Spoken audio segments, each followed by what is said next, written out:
Daily. Taste the Daily. అగ్రరాజ్యంలో కాల్పులు కలకలం రేపాయి. America vice president JD Vance ఇంటిపై దాడి జరిగింది. జేడీ వాన్స్ ఇంటిపై గుర్తు తెలియని దుండగుడు కాల్పులు జరిపాడు. ఈ ఘటనలో జేడీ వాన్స్ ఇంటి అద్దాలు ధ్వంసమయ్యాయి. వెంటనే అప్రమత్తమైన బలగాలు నిందితుడిని అరెస్టు చేశాయి. వెనజులా అధ్యక్షుడి అమెరికా బంధించిన నేపథ్యంలో కాల్పుల ఘటన జరగడం సంచలనంగా మారింది. జేడీ వాన్స్ ఇంటిపై జరిగిన దాడికి వెనజులా ఘటనకు ఏమైనా సంబంధం ఉందా అన్న కోణంలో పోలీసులు దర్యాప్తు చేస్తున్నారు.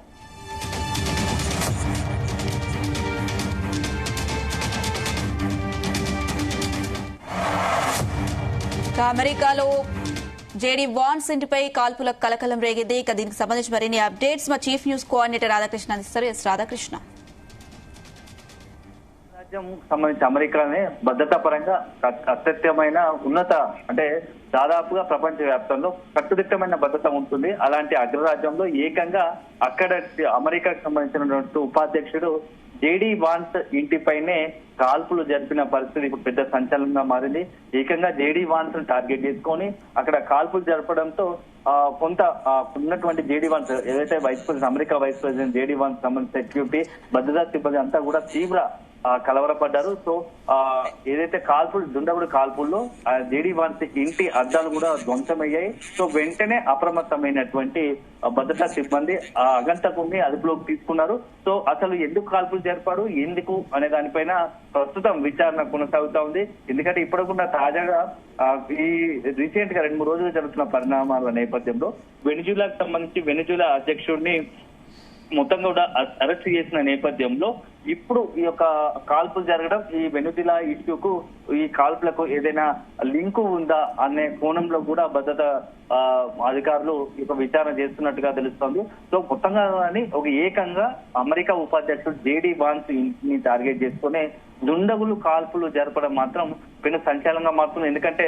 అత్యంత కట్టుదిట్టమైన భద్రత ఉండే అమెరికాలో అందులోనూ ఒక ఉపాధ్యక్షుడికి సంబంధించి ఆ స్థాయి వ్యక్తికి సంబంధించి ఇంటిపై కాల్పులు జరపడం ఆషామాషి వ్యవహారం కాదు. అలాంటి వ్యక్తి ఇంటిపైన కాల్పులు జరిగాయంటే ఖచ్చితంగా ఒకవైపు భద్రతా లోపం, అదే సందర్భంలో ఆ అగంతకు కాల్పులు జరపడానికి కారణాలు ఏంటనే దానిపైన కూడా పూర్తి స్థాయిలో విచారణ కొనసాగుతోంది.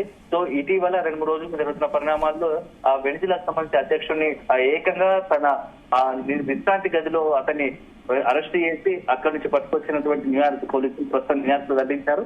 సో అక్కడ న్యూయార్క్ లో బందీగా ఉంటారు. సో ఈ నేపథ్యంలోనే ఈ కాల్పులు జరిగి ఉండవచ్చు అనే ఒక అనుమానంలో ఆ దృష్ట్యా కూడా మొత్తంగా అతన్ని ఆ దుండగుని అదుపులోకి తీసుకొని విచారిస్తున్నారు. సో మొత్తంగా ఇప్పుడున్న పరిస్థితులు ఈ యొక్క దాడి మాత్రం అమెరికాలో ఒక రకమైన టెన్షన్ ఒక ఉద్రిక్తకు దాచిస్తుందని చెప్పవచ్చు. ఎందుకంటే ఏకంగా సాధారణ పౌరులే కాల్పులు జరగడం కాదు, ఏకంగా ఒక ఉపాధ్యక్షుడు వైస్ ప్రెసిడెంట్ ఇంటిపైన కాల్పులు జరిగాయి అంటే మాత్రం ఖచ్చితంగా దీనిపై పూర్తి స్థాయిలో విచారణ చేపట్టాలని చెప్పేసి కూడా ఒక డిమాండ్ వస్తుంది. సో అల్టిమేట్ గా ఈ యొక్క కాల్పులు జరిపింది ఎవరు, ఆ జరిపిన వ్యక్తికి వెనుజులాకి ఏదైనా సంబంధం ఉందా, లేకుంటే ఇతరత్ర కారణాలతోనే కాల్పులు జరపడం అనేది మాత్రం విచారణలో తెలియాల్సి ఉంది. Right Radhakrishna, thank you.